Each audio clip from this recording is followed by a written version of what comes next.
नमस्कार, मैं समर के मुखर्जी और आप देख रहे हैं डीजी फिल्मिंग। आज का वीडियो है डायरेक्शन पर। कोई भी डायरेक्टर तभी अच्छा होता है जब उसकी इमेजिनेशन पावर यानी कल्पनाशीलता बेहतर होती है। अगर आपकी कल्पनाशीलता अच्छी है, आप इमेजिन अच्छा कर सकते हैं, तो आप अच्छा डायरेक्शन कर पाएंगे।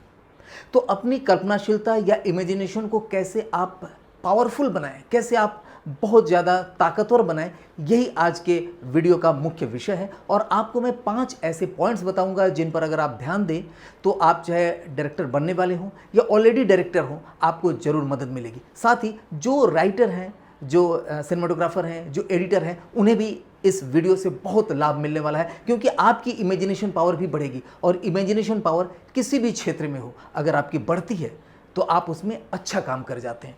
पहला पॉइंट है ओपन माइंड विजुअलाइजेशन। ये ओपन माइंड विजुअलाइजेशन क्या है? सबसे पहले विजुअलाइजेशन को सोचते हैं, यानी मानस दर्शन। विजुअलाइजेशन को हिंदी में अगर आप उसका शाब्दिक अर्थ निकालेंगे तो मानस दर्शन। आपके मनस्थिति में, आपके मन में कोई भी दृश्य किस ढंग से परिचालित हो रही है, दैट इज कॉल्ड विजुअलाइजेशन।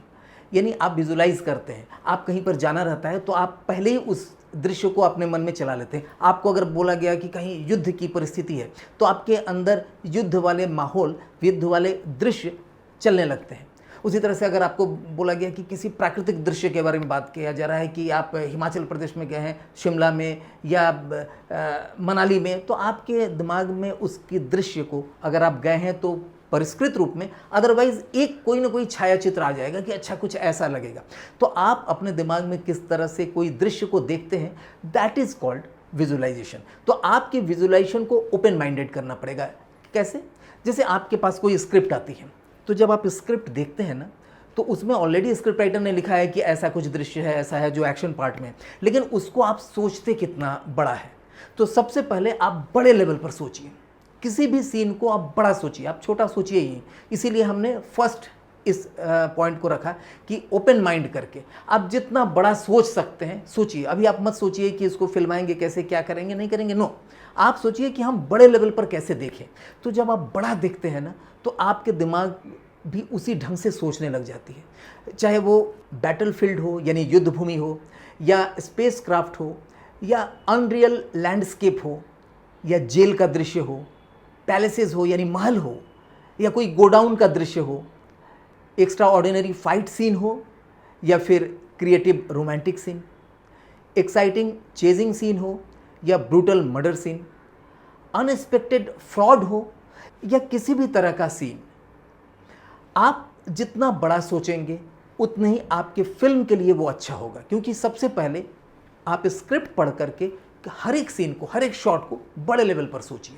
और इसके लिए आपको मदद करेगी कई फिल्में जो आप इससे पहले देखे हो ना, तो आपको वो सीन आपको याद आने लगेगा और आपको बड़ी सीन ही याद आएगी। आप देखिएगा, आप छोटे लेवल की फिल्म देखिए या बड़े फिल्म देखिए, तो आपको बड़े फिल्म के जो बेस्ट सीन है वो याद आने लगता है। आप इसके लिए इंग्लिश फिल्में देख सकते हैं, क्योंकि उसमें हर चीज़ को लार्जर देन लाइफ करके दिखाया जाता है। तो वो सीन आने दीजिए, उसमें आप क्या और कर सकते हैं और कैसे उसे बड़ा कर सकते हैं सोचिए। यानी सीन को आप बड़े लेवल पर सोचिए। अगर एक कमरे का भी शॉट है तो उस कमरे को बड़ा सोचिए। आप सोचिए कि गहराई है, कमरे में डेप्थ है। जब डेप्थ दिखाई देता है ना, तो फिल्म का कैनवास बड़ा लगने लगता है। एक छोटे कमरे को भी किस तरह से बड़ा किया जाता है, खैर ये चीज़ सिनेमाटोग्राफर का भी है, लेकिन इसीलिए तो मैं कह रहा हूँ कि सिनेमाटोग्राफर, एडिटर, चाहे कोई भी हो, ये वीडियो अगर आप बढ़िया से समझ गए तो आपका विजुअलाइजेशन पावर, आपका इमेजिनेशन पावर ज़बरदस्त बढ़ जाएगा। तो आप विजुअलाइज करिए ओपन माइंड होकर के।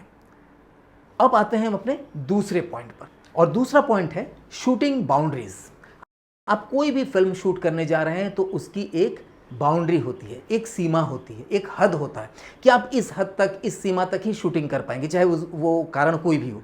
वो कारण हो सकता है बजट हो, या फिर लोकेशन की सीमाएं हो, या फिर इक्विपमेंट, उसकी भी सीमाएं होती है कि किस किस इक्विपमेंट को आप ले सकते हैं। एक्टर्स की सीमाएं हैं कि एक्टर की एक्टिंग किस हद तक जा सकती है। स्किल्ड क्रू, जो आपके चालक दल हैं, चाहे सिनेमाटोग्राफर हो, डांस मास्टर हो, कोरियोग्राफर हो, एक्शन मास्टर हो, कोई भी हो, तो उनका जो स्किल है, पावर है, उसकी भी अपनी एक सीमा होती है।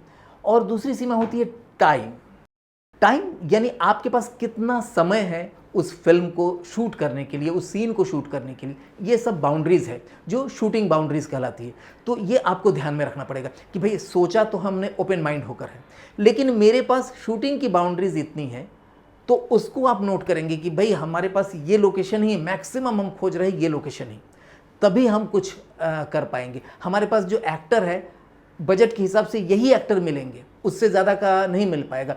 या आपके पास जो कैमरामैन है, सिनेमेटोग्राफर है, भाई उन्होंने इतना काम किया है, इनसे हम काम ले सकते हैं, लेकिन इनका हद, इनका सीमा इतना ही है। तो हर चीज़ की बाउंड्रीज़ को पहले आप ध्यान दीजिए, उसे नोट डाउन करिए। अब आते हैं अपने तीसरे पॉइंट पर, और तीसरा पॉइंट है विजुअलाइजेशन अंडर बाउंड्रीज।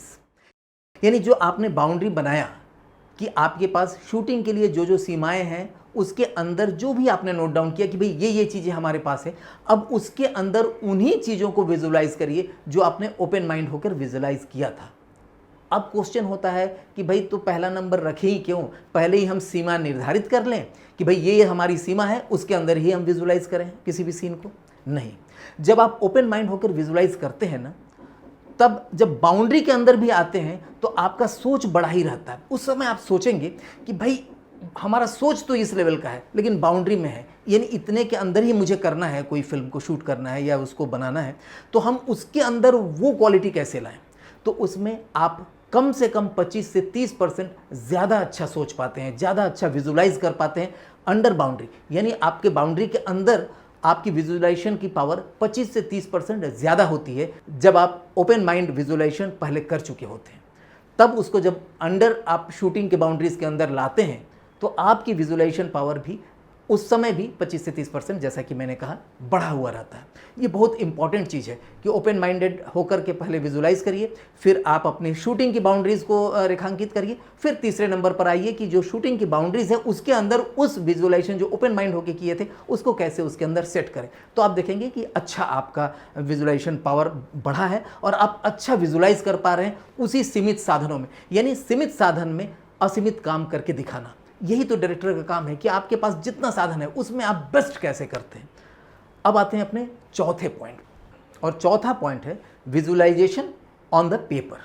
यानी आप पेपर के ऊपर कैसे विजुअलाइज करते हो। आपके मन में तो चल रहा है कि भाई ऐसा रहेगा, जो भी आपने सोचा है कि भाई जो हमारा एक्शन सीन रहेगा कुछ इस तरह से रहेगा, हमारा जो रोमांटिक सीन होगा उसके पीछे ये बैकग्राउंड रहेगा, उसके फोरग्राउंड में ये रहेगा, हम सब्जेक्ट को ऐसे करेंगे, ऐसे मूवमेंट देंगे, कैमरा मूवमेंट ऐसा रहेगा। इसको आप पेपर पर कैसे लिखेंगे, क्योंकि जो सीन लिखा है स्क्रीन राइटर ने, उसने एक्शन का पार्ट में सीन तो लिख दिया डिटेल में, लेकिन उसको और डिटेल में सोचना, विजुलाइज करना और उसको राइट डाउन करना जो मेन सीन है। अगर सिंपल कोई वक्तव्य हो रहा है दो लोगों के बीच में, अगर ओवर द शोल्डर कुछ बात हो रही है उसमें नहीं, लेकिन जहाँ पर आपको सीन को क्रिएट करना है फर्स्ट टाइम, तो वहाँ पर आपको डिटेल में लिखना होगा। एक डायरेक्टर पूरी तरह से डिटेल में लिखेगा कि वो सीन जो उसके दिमाग में चल रहा है वो पेपर पर कैसा लगेगा।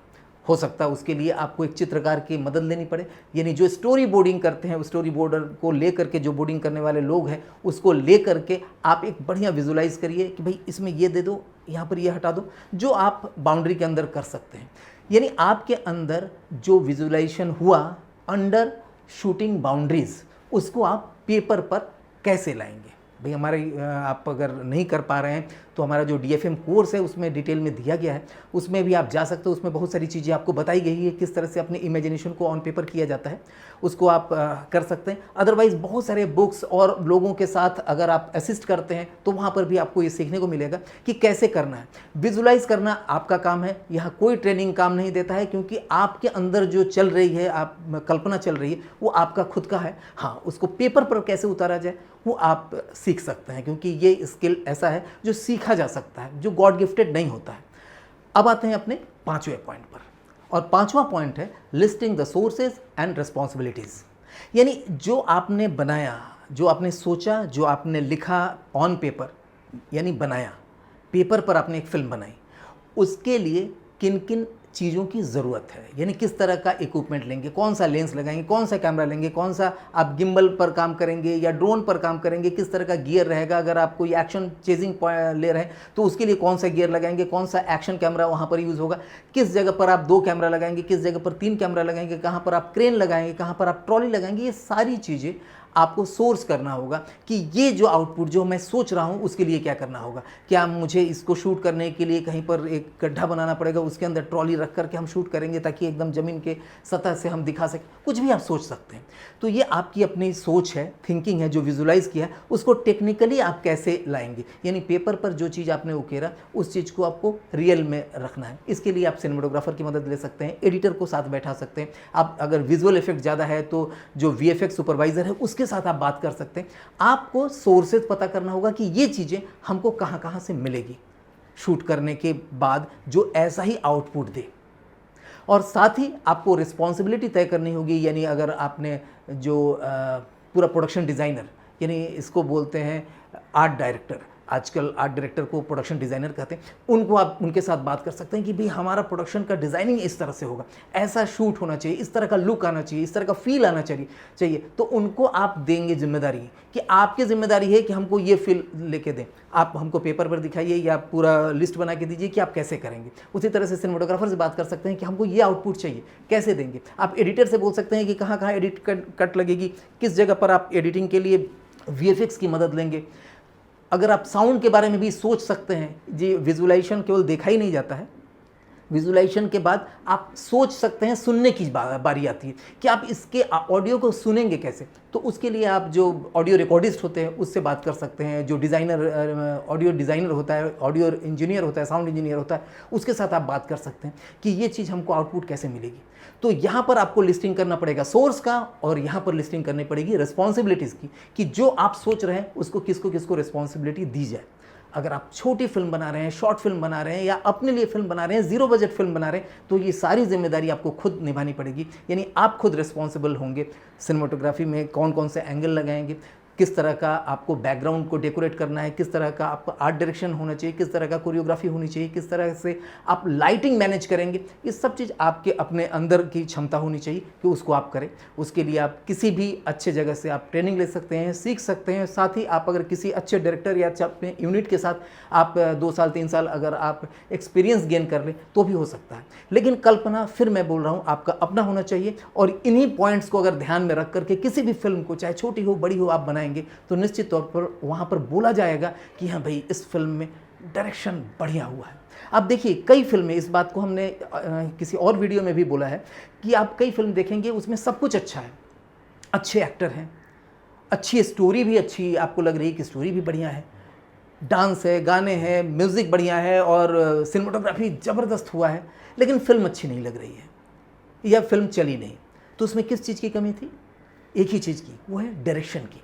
यानी डायरेक्टर ने विजुलाइज अच्छे ढंग से किया ही नहीं, और ये गलती आप मत करिए। इन 5 पॉइंट्स को अनुसरण करिए और निश्चित तौर पर आपको रिजल्ट बहुत अच्छा मिलेगा। आप कमेंट करके बताइए कि आज का वीडियो कैसा रहा और इसमें और क्या क्या जानना चाहते हैं। अगर डायरेक्शन में, राइटिंग में, सिनेमेटोग्राफी में, एडिटिंग में और क्या क्या चीज़ जानना चाहते हैं लिख के भेजिए, क्योंकि मैं पढ़ता ज़रूर हूँ और टाइम टू टाइम आपके सुझाव का ध्यान रखते हुए उस तरह की वीडियो मैं ज़रूर बनाता हूँ।